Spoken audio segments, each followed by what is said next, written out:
ஜெயகோதத்தா சுவாமி சரணம்.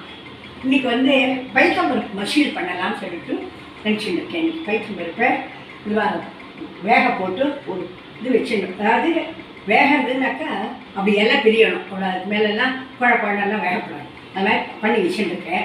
இதோ டொமேட்டோ நறுக்கி வச்சுட்டுருக்கேன். இதெல்லாம் இதனுடைய சாமான்கள். கருவேப்பிலை, பச்சை மிளகாய், வெந்தயம், கடுகு, பெருங்காயம் எல்லாமே எடுத்து வச்சுட்டுருக்கேங்க. உப்பு எல்லாம். இப்போ என்ன பண்ணணும்னாக்கா இந்த இதுக்கு அடுப்பை ஏற்றி இப்போ வந்து இந்த நல்லெண்ணெய் ஊற்றணும். அதுக்கு வந்து வேறு மல்லாட்டெண்ணெயெல்லாம் நன்னாக்காது. நல்லெண்ணெய் ஊற்றணும்.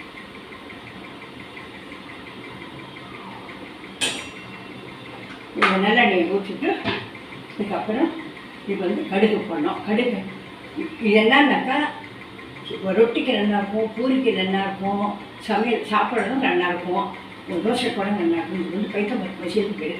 இப்போ வந்து கொஞ்சம் புளி ஊற்றணும். இந்த புளி எடுத்து வச்சுருக்கேன். அது புளி ஊற்றணும்.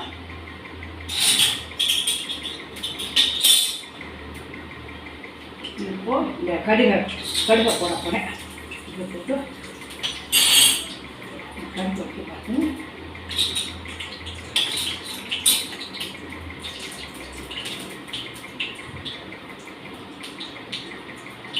கடுகு போட்டுட்டு பெருங்காயம் போடணும். பெருங்காயத்தை போட்டுட்டு இந்த மிளகாயை போடணும். இது வந்து மெல்லிய பொடி போடணும். மஞ்சள் பொடி,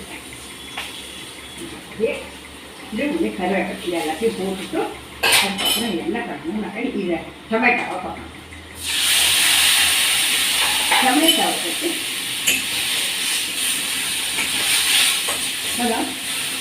வதங்கணும். இதுக்கு இந்த பொருள் இந்த உப்பை போடணும். உப்பு போட்டு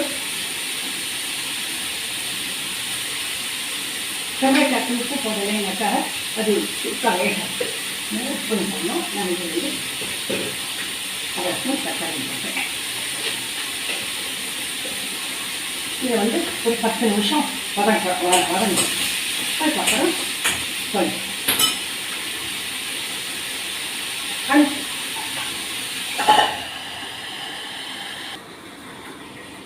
இப்போ வதங்கிட்டு டொமேட்டோவை வதக்கிட்டேன். இந்த டொமேட்டோ வதக்கிட்டு இதில் வந்து ஒரு துளியோண்டு புளி ஊற்றணும். அரை கறி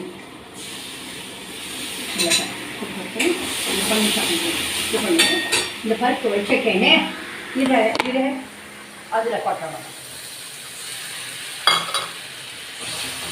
இந்த பருப்பு மாத்திரம் குழையக்கூடாது. குழைந்தாக்கா அவ்வளோ நல்லா காய்க்கும்.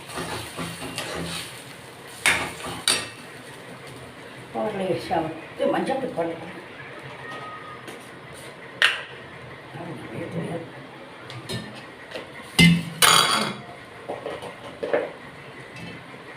வந்து கொஞ்சம் கண்ணால் பேர் வந்து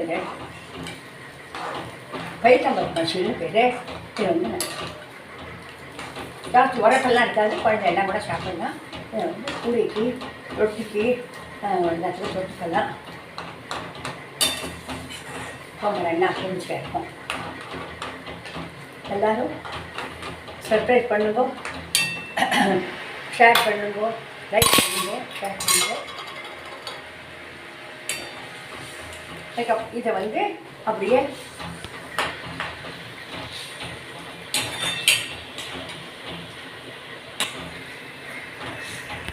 இதை வந்து நீங்கள் பண்ணி பார்த்து உங்களுக்கு பிடிச்சிக்கான்னு பாருங்க. அதுக்கப்புறம் சொல்லுங்க. சர்ப்ரைஸ் பண்ணுங்க. எல்லோரும் ஷேர் பண்ணுங்க.